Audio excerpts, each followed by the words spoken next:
नमस्कार. मी मानसी चापेकर आणि मी माझीच एक कथा वाचणार आहे. त्याचं शीर्षक आहे आजीची नथ. आईचा फोन आला आणि घाईघाईत माझ्या डब्यापुरत्याच 2 पोळ्या करून डबा भरून मी निघाले. वर्क फ्रॉम होम असल्यामुळे अमित अजून घरातूनच काम करत होता. त्याला घरातील कामांच्या सगळ्या सूचना देऊन पायात चप्पल सरकवून मी घराबाहेर पडले. खाली उतरताना रिक्षा मिळेल ना, लवकर पोहोचू ना आईच्या घरी, एवढी कसली घाई आहे हिला, असे अनेक विचार येऊन गेले. रिक्षा नशिबाने लवकर मिळाली. लक्ष्मीनगर असा पत्ता सांगितला आणि परत एकदा विचार करायला लागले. 4च दिवसांपूर्वी बाबांच्या आठवणीने आई फार बेचैन झालेली होती. ती अख्खी रात्र आम्ही त्यांच्या आठवणी काढत साजरी केली. गणपती विसर्जन करून आल्यानंतर येताना कोपऱ्यावरच्या टोपरीवरचा वडापाव खायचा असा शिरस्ता माझ्या माहेरच्या गणपतीचा होता. तो सगळ्यांना वाटप करणारे माझे बाबा. घरी आल्यानंतर आल्याचा चहा सगळ्यांना करून पाजणारे माझे बाबा. अगदी सगळं आठवलं. माझे आनंदी बाबा. एवढा आनंद कुठला राहतो त्याच्यात आहे, तो कुणीही संत नाही, तो मुलीचा बाप आहे, असा माझा बाबा. ह्या गणपतीत बाबांना जाऊन बरोबर 1 वर्ष झालं होतं. आईला परत बाबांचीच आठवण आली तर नसेल ना, किंवा अजून काही. ती फोनवर काहीच बोलली नव्हती.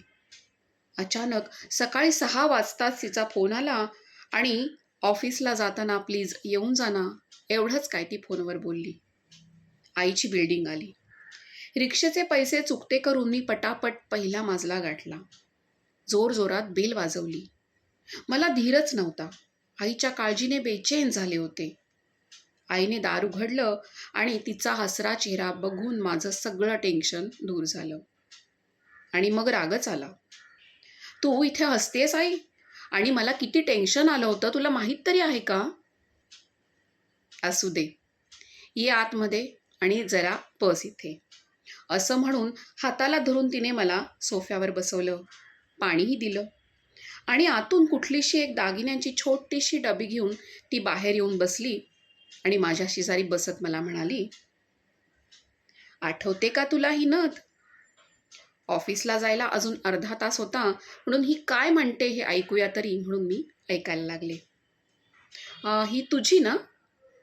नव्हे नव्हे, ही तुझ्या आजीची नथ. माझी आजी म्हणजे माझ्या बाबांची आई. जशीच्या तशी डोळ्यासमोर उभी राहिली. मोठी झालीस ना की अगदी आईसारखी दिसणार आहेस हो, चाफेकळी नाकाची. मग तुला मिळणार हो ही नथ. एकुलती एक नात नाहीस का तू माझी? मी आईला विचारलं, अगं पण आत्ता काय ह्याचं? ह्या मागे एक गंमतच आहे, असं म्हणून तिने 15-20 मिनिटं ती गंमत सांगण्यासाठी घालवली. तिच्या डोळ्यात चमक होती, चेहऱ्यावर आनंद होता. जुन्या वस्तूंमध्ये, जुन्या दागिन्यांमध्ये रमणाऱ्या या जुन्या पिढीतील स्त्रिया आणि आपण या जुन्या पिढीचा हा आनंद बघून सुखी होणाऱ्या नवीन पिढीतील स्त्रिया.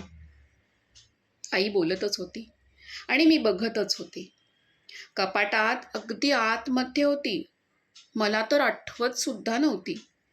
आज सगळं आवरायला घेतलं तेव्हा हाताला गावली. अगं बघ बघ, अजूनही मोत्याची चमक आहे तशीच आहे. याच कारणासाठी हिने मला घाबरवून सोडलं याचं मात्र